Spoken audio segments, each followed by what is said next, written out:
சரி விடு. இந்த மாதிரி பார்ட்டிக்கெல்லாம் வந்து இவ்வளோ நேரம்லாம் இருந்து நமக்கு பழக்கம் இல்லைல்ல, அதான் நம்மளே அறியாம நம்ம தூங்கிட்டோம் போல இருக்கு. சரி ஓகே, நான் போயிட்டு ஃப்ரெஷ் அப் ஆயிட்டு வந்துடுவா. எனக்கு காஃபி சொல்றியா? ம். ஆ தூங்கு.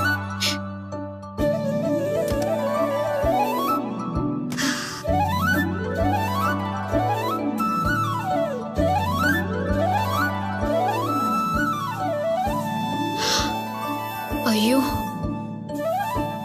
என்ன இத்தனை கால் பண்ணிருக்காங்க?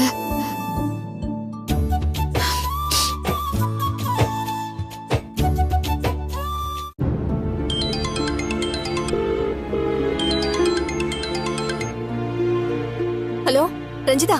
ஆ சொல்லுங்க அண்ணி. என்னாச்சு ரஞ்சிதா? எத்தனை தடவை உனக்கு ஃபோன் பண்றது? அருணுக்கு ஃபோன் பண்ணா அவனும் எடுக்க மாட்டேங்கிறான். ஏதாவது பிரச்சனை ஆயிடுச்சோன்னு நான் ரொம்ப பயந்துட்டேன். காலையில உங்க அண்ணனை விட்டு ஜிஎம் சாருக்கு ஃபோன் பண்ணி சாதாரணமா விசாரிக்கிற மாதிரி விசாரிக்க சொன்னேன். ஒன்னும் பிரச்சனை இல்லைன்னு தெரிஞ்சதுக்கு அப்புறமா தான் அப்பாடான்னு இருந்துச்சு. சாரி அண்ணி, செல்லு மியூட்ல இருந்தது, அப்படியே படுத்துட்டோம். இப்பதான் எழுந்தோம் அண்ணி. ஏ ரஞ்சிதா, நீ அருண் கிட்ட உண்மையை சொல்லிட்டியா? ஆ ஆ சொல்லிட்டேன் அண்ணி. அருண் என்ன சொன்னா? நான் பயந்த மாதிரி எல்லாம் எதுவுமே நடக்கல அண்ணி. அது ஒரு விஷயமே இல்லங்கிற மாதிரி தான் அருண் நடந்துக்கிட்டாரு. ஒரு பெரிய பாரத்தையே இறக்கி வச்ச மாதிரி இப்பதான் மனசு லேசா இருக்கு அண்ணி. எனக்கும் அப்படிதான் இருக்கு ரஞ்சிதா. நீ பாட்டுக்கு உண்மையை சொல்ல போறேன்னு சொன்ன உடனே என்னாக போதோன்னு மனசு கடந்து அடிச்சுக்கிச்சு. டென்ஷன்ல நைட் எல்லாம் தூக்கமே வரல. இப்பதான் எனக்கு நிம்மதியா இருக்கு. அது சரி, நான் சொன்ன விஷயம் என்னாச்சு? எல்லாம் நல்லபடியா முடிஞ்சுதா? ம், ஒழுங்கா சொல்லு ரஞ்சிதா. ஊன்னு சொன்னியா இல்ல ஊன்னு சொன்னியா? அண்ணி சும்மா இருங்க அண்ணி. திரும்ப திரும்ப அதையே கேட்காதீங்க. எனக்கு ஒரு மாதிரி வெக்கமா இருக்கு. ரஞ்சிதா, நீ கூச்சப்பட்டு பேசுறதுல இருந்தே எனக்கு புரிஞ்சிருச்சு.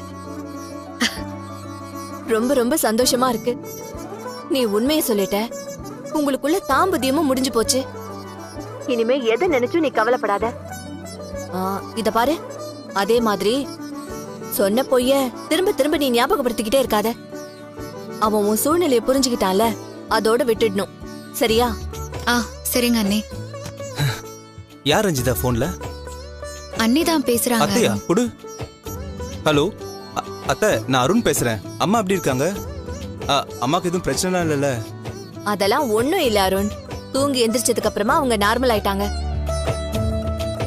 இப்ப கூட தனியா தான் கோவிலுக்கு போயிருக்காங்க. தனியாவா? ஏன் அத்தை? வித்யா சித்ரா என்ன பண்ணிட்டு இருக்காங்க? அருண், நீ அண்ணிய நினைச்சு கவலைப்படாத. சரி ஓகே அத்தை.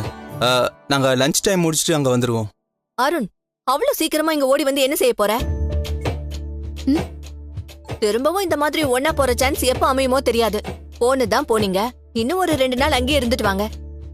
இருக்கலாம் தான் அத்தை, ஆனா அம்மாக்கு அன்னைக்குதான் ஒண்ணும் இல்லன்னு நான் தான் சொன்னேன்ல. நீ அதெல்லாம் யோசிச்சு குழப்பிக்காத. நீயும் ரஞ்சிதாவும் 2 நாள் அங்க இருந்துட்டு தான் வரீங்க. அவ்வளவுதான், நான் வைக்கிறேன். அத்தை அத்தை அத்தை இல்ல. அண்ணி என்ன சொல்றாங்க? இல்ல, இன்னும் 2 நாள் இங்கேயே தங்கிட்டு வர சொல்றாங்க.